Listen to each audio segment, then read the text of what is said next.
Ikasketa teknikak, hobeto ikasteko aholkuak. Ikasten ere, ikasi egiten da. Zenbat aldiz, gertatu intzaigu, etxera joan, edo gelan gaudela, edo azterketa batean, saiatzen naiz, baina ez zait ateratzen. Ez dut ulertzen, irakasleak esplikatzen duena. Aurreko gunean ikasi nuena ez naiz gogoratzen. Zenbat aldiz. Baina lehen esan bezala, ikasten ere ikasi egiten da. Jende guztiak ez ditugu almen guztiak, anitzak era. Eta ez dakigu kontzeptuak modu egokian memorizatzen, ideia nagusiak eta bigarren mailakoak bereizten, testuak ulertzen, gaiak ulertzen, eskemak egiten. Bideo honen helburua, bideo horretan zuei laguntzea da. Orain, hona hemen hobeto ikasteko aholku batzuk. 5 esparrutan aztertuko dugu gaia. Lehenengoa, leku fisikoa.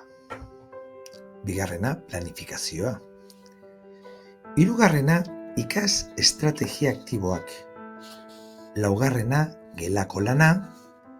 Eta azkenik, azterketarako estrategiak emango dizkizuet. Leku fisikoari dagokionez, importantea da honako aholku hauek kontuan izatea. Lehenengoa, ikasteko leku finkoa hautatu. Bigarrena, aukeran argi naturalakin, bestela gelako argia eta flexoa ipini. Hirugarrena, mahai gainean ahalik eta gauza gutxien eduki. Eta azkenik, aukeran zarata edo soinu handirik ez dagoen lekuan ikasi, ez telebistarik, ez irratirik. Planifikazioari dagokionez, gelako ordutegiak, ikastolako ordutegiak eta Google Classroom eskura edukitzea oso importantea da. Horrengo gunetan, zer ikasi behar dugun edo ze klaseak ditugu jakiteko. Agenda ere, erabili behar dugu gure egin beharriak planifikatzeko. Ez daukagu dena buruan, eta guz asko ere astu egiten zaizkigu. Beraz, agendan apuntatuz, hori saiestuko genuke. Azkenik, ikasten eman dezakezun denbora, aztertu. Ez da dena ikastea, baina gelatik atzuzun asteroko denbora antolatu. Kirola, musika, hizkuntzak, dantza, denbora planifikatu. Gai bakoitzari eskaini. Aurreikusten dezun denbora. Eskemak egiteko, berrikusteko, areketak hautatzeko.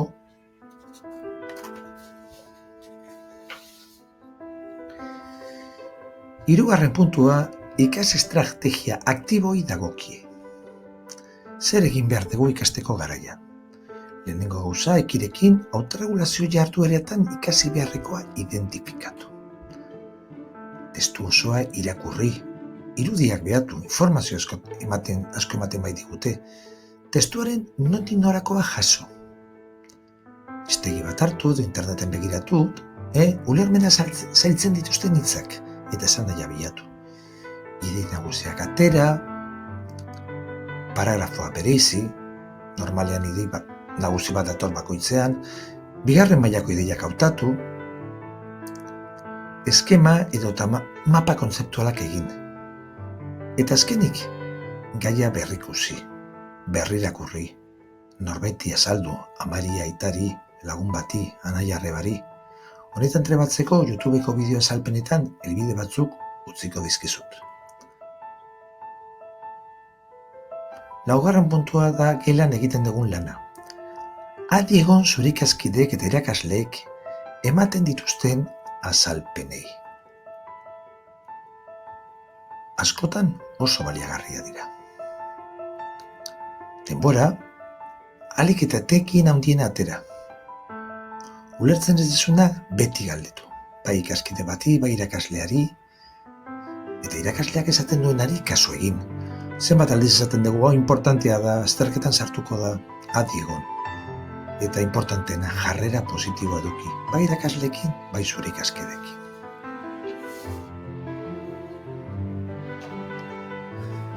Azkeneko puntua, azterketa egiteko estrategiai dagoki. Azterketa baten aurrean, oso importantea da beti pentsamendu positibo izatea, ondo egingo dut, saiatuko naiz. Arreta ipintzea. lasai egon eta denbora eman galderak ondo ulertzeari. Ez balin baditugu ulertzen, galdetu. Galderen zaitasun eta konplexutasunaren arabera, erabaki nola erabili emandako denbora. Galderak ondo ulertu ondoren, hobekien dakizkizun horiek erantzun, ondoren besteak. Eta denborarik ematen ez badizu, horiek edina bituzu. Idazten ez zaitez harin egiazi, ez da denbora asko pasatzen utzi ere. Saihestu idazten hastea ideiak antolatu aurretik. Garrantzitsua izan daiteke zirriborro bezala beste paper bat erabiltzea hitz-gakoak eta ideiak ordenatzeko. Eta azkenik ez konparatu beste ikaskedekin. Aurreratua doazelako eta amaitu dutelako, ez da lasterketa bat. Eta ikasketetan gertatzen da eta bizitzan ere bai. Batzuetan bizitza ez da gaitasun kontua, jarrera kontua baizik.